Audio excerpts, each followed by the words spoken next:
America Iran സമാധാന നീക്കങ്ങളിൽ വീണ്ടും പ്രതിസന്ധി.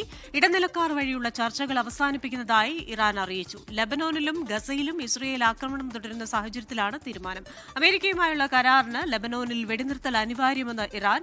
ഹോർമൂസ് വഴിയുള്ള കപ്പൽ ഗതാഗതം പൂർണ്ണമായി തടയാൻ ഇറാന്റെ നീക്കമെന്നും റിപ്പോർട്ടുകളുണ്ട്. ഇറാൻ വാർത്താ ഏജൻസിയായ തസ്നിമാണ് ഇത് സംബന്ധിച്ച വിവരങ്ങൾ പുറത്തുവിട്ടത്. ലബനനിലും ഗസയിലും ഇസ്രായേൽ ആക്രമണം തുടരുന്ന സാഹചര്യത്തിലാണ് ഇറാന്റെ തീരുമാനം. അമേരിക്കയുമായുള്ള കരാറിന് ലബനനിൽ വെടിനിർത്തൽ അനിവാര്യമാണെന്ന് ഇറാൻ. ലബനനിലെ ആക്രമണങ്ങൾ ഏപ്രിൽ 8-ന് അമേരിക്കയുമായുണ്ടാക്കിയ വെടിനിർത്തൽ കരാറിന്റെ ലംഘനമാണെന്നും ഇറാൻ പ്രതികരിച്ചു. ഹോർമുസ് കടലിടുക്ക് പൂർണ്ണമായി തടയുമെന്നും റിപ്പോർട്ടുണ്ട്. ഗൾഫിലെ മറ്റൊരു പ്രധാന ജലപാതയായ ബാബൽ മണ്ഡപ് വഴി വരുന്ന വാണിജ്യ കപ്പലുകൾ ആക്രമിക്കാൻ ഇറാൻ ഭരണകൂടം അനുമതി നൽകിയെന്നും റിപ്പോർട്ടുകളുണ്ട്.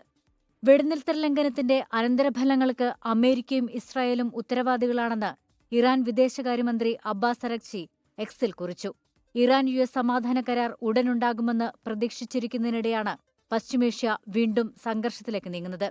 ചർച്ചകൾക്കിടയിലും ഇറാന്റെ റഡാർ, ഡ്രോൺ നിയന്ത്രണ കേന്ദ്രങ്ങൾക്ക് നേരെ അമേരിക്ക ആക്രമണം നടത്തിയിരുന്നു.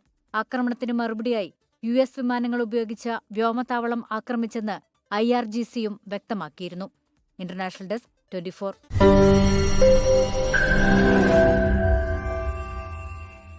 ലോകത്തെവിടെയായാലും ഏത് സമയത്തും 24 വാർത്തകളും ഓഗ്മെന്റഡ് റിയാലിറ്റി പാക്കേജുകളും എക്സ്പ്ലെയിനറുകളും വിശദമായി കാണാൻ ഞങ്ങളുടെ YouTube ചാനൽ നിങ്ങൾക്ക് സബ്സ്ക്രൈബ് ചെയ്യാം.